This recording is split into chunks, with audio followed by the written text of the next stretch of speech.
One of the most closely guarded secrets of the Cold War was America's role in supporting Afghan warlords known as the Mujahideen.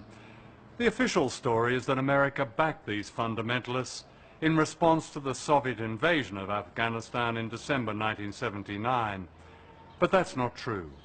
It was 6 months before the Soviet invasion, in July of that year, that President Jimmy Carter authorized $500 million to help set up the Mujahideen, a terrorist organization.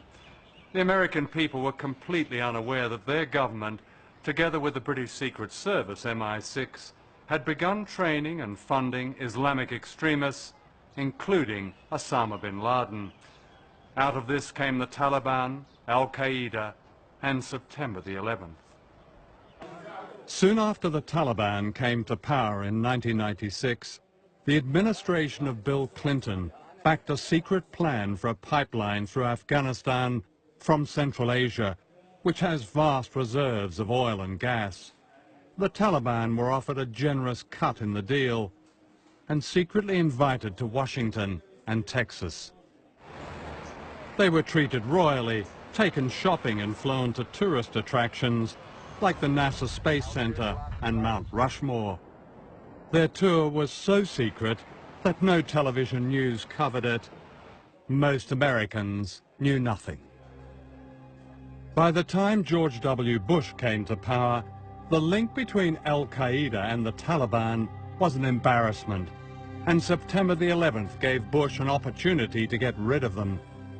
Today, Afghanistan is run by a regime installed by the Americans, and the pipeline deal is going ahead.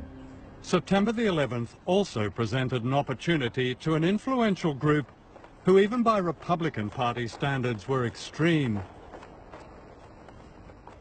Ray McGovern is a former senior officer of the Central Intelligence Agency, the CIA, and a personal friend of George Bush Sr., the president's father. These same people who are running U.S. policy now are people that the president's father kept at arm's length. They were referred to in the circles in which I moved when I was briefing at the top intelligence and policy levels. They were referred to as the crazies.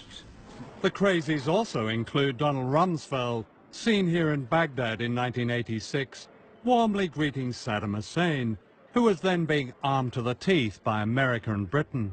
The problem with America is not that we go around marauding around the world imposing ourselves. The problem with America in the last 10, 15 years since the end of the Cold War, really in the last 60 years, is that we've been too slow to get involved in conflicts.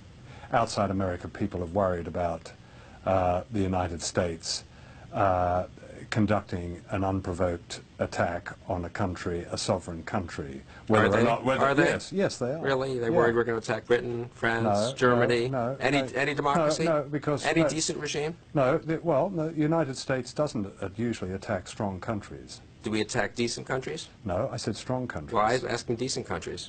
I don't know Are what people you would really call, worried the U.S. is going to go, a decent, law-abiding country, and the U.S. is going to come in and say, we don't like the look of you, we're going to depose you? Is that something the U.S. has done quite often? How many countries has the U.S. attacked in the last 15 years?